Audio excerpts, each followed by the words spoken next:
வணக்கம் மக்களே. இன்றைக்கி நாடே கொண்டாடி கொண்டிருக்கக்கூடிய, ஏன் அந்த உலகமே திரும்பி பார்த்துட்டு இருக்கக்கூடிய நம்ம அயோத்தி ராமர் கோயிலோட கும்பாபிஷேகம் நடந்துகிட்டு இருக்கு. இந்த கும்பாபிஷேக நிகழ்வில் நடந்த ட்விஸ்ட்டை பற்றி நம்ம இன்னைக்கு பார்க்க போகிறோம். அதில் பிரான் பிரதிஷ்டை அப்படின்னு சொல்கிறாங்க. பிரான் பிரதிஷ்டை அப்படிங்கிறது ஒரு உயிரற்ற சிலையை உயிருள்ள தெய்வமாக மாற்றும் ஒரு புனிதமான சடங்கு அப்படின்னு சொல்கிறாங்க. இது பக்தர்களின் பிரார்த்தனைகளை பெறுவதற்கும் ஆசீர்வாதங்களை வழங்குவதற்கும் சக்தியை கொடுக்கும். இது செய்யறது மூலமா சிலை அதன் பொருள் வடிவத்தை கடந்து தெய்வீக இணைப்புக்கான வழியாக மாறுகிறது அப்படின்னு சொல்றாங்க. பிரான் என்றால் உயிர் சக்தி என்றும், பிரதிஷ்டை என்றால் ஸ்தாபனம் என்றும் பொருள் அப்படிங்கிறாங்க. தனது தனிப்பட்ட வாழ்வில் ராமரை மோடி பின்பற்றவில்லை அப்படின்னு பாஜகவோட மூத்த தலைவர் சுப்பிரமணியன் சுவாமி அவர்கள் சொல்லியிருக்காங்க. ராமராஜ்யத்தின்படி மோடி பிரதமராக நடந்து கொள்ளவில்லை அப்படிங்கிற கருத்தையும் சொல்லியிருக்காரு. பிரதமர் அந்தஸ்து பூஜ்ஜியமாக இருக்கும்போது அயோத்தி கோயிலில் ராமர் சிலையை மோடி பிரதிஷ்டை செய்து பூஜையில் ஈடுபடுகிறார். அவர் தனது தனிப்பட்ட வாழ்வில் பகவான் ராமரை பின்பற்றவில்லை அப்படிங்கிற குற்றச்சாட்டை பகிரங்கமா நம்ம பாஜகவோட மூத்த தலைவர் சுப்பிரமணியன் சுவாமி வச்சிருக்காங்க. அதே போல அயோத்தி ராமர் கோயில் திறப்பு விழாவில் இன்னைக்கு நடந்த ஆச்சரியமான ஒரு நிகழ்வு என்னன்னு பார்த்தீங்கன்னா, இஸ்லாமியர்களின் பிரதிநிதியாக இருக்கக்கூடிய இக்பால் அன்சாரி அப்படிங்கிற அவர் பங்கேற்றிருக்காரு.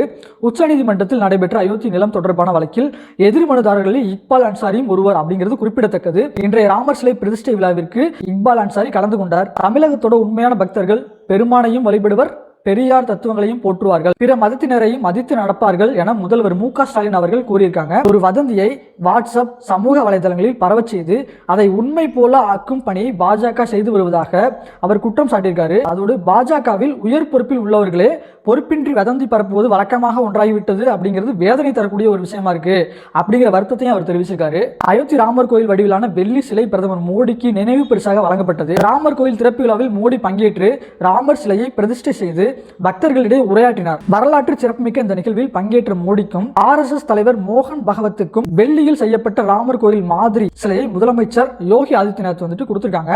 அப்புறம் குறிப்பா ராமர் கோயில் சிலை பிரதிஷ்டை விழாவில் பங்கேற்க நடிகர் சிரஞ்சீவி அவர்கள் தனி விமானத்தில் அயோத்திக்கு வந்துள்ளார். அப்புறம் அயோத்தி ராமர் கோயில் திறப்பு விழாவில் மத்திய நிதியமைச்சர் நிர்மலா சீதாராமன் அவர்கள் ஆனந்த கண்ணீர் விட்டு ரசிச்சு பார்த்திருக்காங்க. காஞ்சிபுரம் காமாட்சியம்மன் கோயில்ல பெரிய தரை கட்டி அங்க அவருக்கு விழாவை பார்க்கறதுக்கு ஏற்பாடு செய்யப்பட்டிருந்துச்சு. அவருடன் ஏசி சண்முகம் உள்ளிட்ட தலைவர்கள் இருந்தனர். அப்ப மோடி ராமர் சிலைக்கு பூஜைகள் செய்த போது நிர்மலா சீதாராமன் அவர்களோட கண்ணுல இருந்து தண்ணி தார தாரையா ஓடி இருக்கு. உலகம் முழுவதும் உள்ள ராம பக்தர்களுக்கு இது ஒரு முக்கியமான நாள் என்று இந்திய நடிகர் அக்ஷய் குமார் சொல்லியிருக்காப்ல. படப்பிடிப்பு தளத்தில் இருந்து அவர் வெளியிட்ட வீடியோவில் நூற்றுக்கணக்கான வருட காத்திருப்புக்கு பின்பு பாலராமர் அயோத்தியில் உள்ள பிரம்மாண்டமான கோயிலுக்கு திரும்புகிறார். உங்களுக்கும் உங்கள் குடும்பத்தினருக்கும் இந்த புனிதமான நாளில் வாழ்த்துக்களை தெரிவித்துக் கொள்கிறேன் அப்படிங்கிற வீடியோ பதிவை அவர் போட்டிருக்காப்ல. ராமர் கோயில் விழாவை உலகமே உற்று நோக்கியதாக தெலுங்கானா ஆளுநர் தமிழிசை சவுந்தரராஜன் தெரிவிச்சிருக்காங்க. இந்த நாளுக்காக பல ஆண்டுகள் நாம் அனைவரும் காத்திருந்தோம். அது இன்றைக்கு நிறைவேறியுள்ளது. இந்த விழாவில் கலந்து கொண்டது அளவற்ற சந்தோஷத்தை கொடுத்துள்ளது. மன மகிழ்ச்சியாக உள்ளேன். இந்தியர்களுக்கு அளவிட முடியாத ஒரு மகிழ்ச்சியான நாள் என தமிழிசை சவுந்தரராஜன் தெரிவிச்சிருக்காங்க. அயோத்தியில் பக்தர்கள் மத்தியில் பேசிய பிரதமர் மோடி அவர்கள் என்ன சொல்லியிருக்காங்க அப்படின்னா, மிகப்பெரிய முயற்சிக்கு பிறகு ராமர் கோயில் இங்கு திறக்கப்பட்டுள்ளது. கால சக்கரத்தில் இன்றைய நாள் ஒரு பொற்காலம் அப்படின்னு பெருமிதத்தோடு தெரிவிச்சிருக்காரு. நூற்றாண்டு கால போராட்டம் முடிவுக்கு வந்ததால் கடவுள் ராமர் இன்று எங்களை மன்னித்து விடுவார் என கூறிய அவர், ராமர் இனி கொட்டகையில் இருக்க மாட்டார், கோவில் கருவறைக்குள் தான் இருப்பார் அப்படின்னு சொல்லியிருக்காரு. அப்புறம் இன்னொரு ட்விஸ்ட் என்னன்னு கேட்டீங்கன்னா, உலகிலேயே மிகவும் அதிர்ஷ்டமான மனிதனாக உணர்வதாக ராமர் சிலையை செதுக்கிய சிற்பி அருண் யோகிராஜ் நெகிழ்ச்சியுடன் சொல்லியிருக்காப்ல. அயோத்தியில ராமர் சிலை பிரான் பிரதிஷ்டை நிகழ்வில் பங்கேற்ற அவர் என்னுடைய முன்னோர்கள், குடும்ப உறுப்பினர்கள், பாலராமரின் ஆசீர்வாதம் என்னுடன் இருக்கும். சில நேரங்களில் நான் கனவுலகில் இருப்பதாக எண்ணுகிறேன் அப்படின்னு அவர் சொல்லியிருக்காப்ல. அப்புறம் இன்னொரு விஷயம் என்னன்னு கேட்டீங்கன்னா, அயோத்தி ராமர் கோயில் திறக்கப்பட்டிருக்கும் இந்த நிலையில மலையாள திரைப்பட பிரபலங்கள் இந்திய அரசியலமைப்பு சட்டத்தை பகிர்ந்து வருகிறார்கள். அயோத்தியில ராமர் கோயில் திறப்பில் சமத்துவம் இல்லை அப்படிங்கிறது அவங்களுக்கு ஒரு பெரிய வருத்தமா இருக்கு. அது ஒரு விவாதமாகவும் ஆக்கிக்கிட்டு இருக்காங்க. அவங்க பகிரக்கூடிய அந்த படத்துல என்ன இருக்கு அப்படின்னு கேட்டீங்கன்னா, நீதி, சுதந்திரம், சமத்துவம் ஆகியவற்றை இந்திய அரசியலமைப்பு முன்னிறுத்தும் அப்படிங்கிற வாசகமும் அதுல இருக்கு.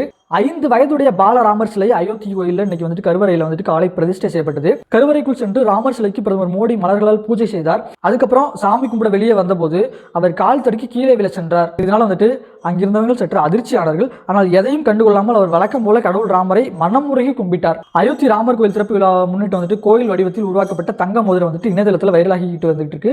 ஊபியை சேர்ந்த நகைக்கடை உரிமையாளர் இதை 18 கேரட் தங்கத்தால 1.25 லட்சம் மதிப்புல செய்ததாக தெரிவிச்சிருக்காரு.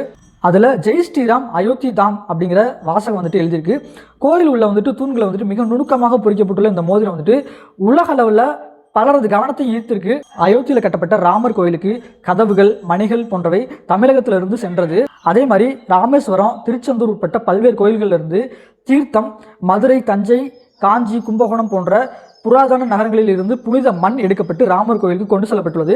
கோயில் கட்டும் பணிகளில் வந்துட்டு சிலை செதுக்கும் வேலைகளில் பெரும்பாலானவர்கள் தமிழர்கள் வந்துட்டு ஈடுபட்டிருக்காங்க. ராமர் கோயில் திறப்பால் எல்லையில்லா மகிழ்ச்சியில் உள்ளதாக சாய்னா நேவல் தெரிவிச்சிருக்காங்க. என் வாழ்வின் மிக முக்கிய நாளாக இந்த நாளை நான் உணர்கிறேன். அயோத்தியில் இருக்கும் ஒவ்வொரு வினாடியும் மனதுக்கு மகிழ்ச்சியாக இருக்கிறது. ராமர் சிலை நேரில் பார்க்கறதுக்கு ரொம்ப ஆவலாக இருக்கேன். இது என்னோட வாழ்க்கையில் ரொம்ப மறக்க முடியாத நாளாக இருக்கும் அப்படின்னு அவர் நெகிழ்ச்சியோட தெரிவிச்சிருக்காரு. எங்கள் வீடியோ உங்களுக்கு பிடிச்சிருந்துச்சுன்னா லைக் பண்ணுங்கள், ஷேர் பண்ணுங்கள், கமெண்ட் பண்ணுங்கள், மறக்காமல் சப்ஸ்கிரைப் பண்ணுங்கள். மீண்டும் ஒரு வீடியோவில் சந்திப்போம். நன்றி.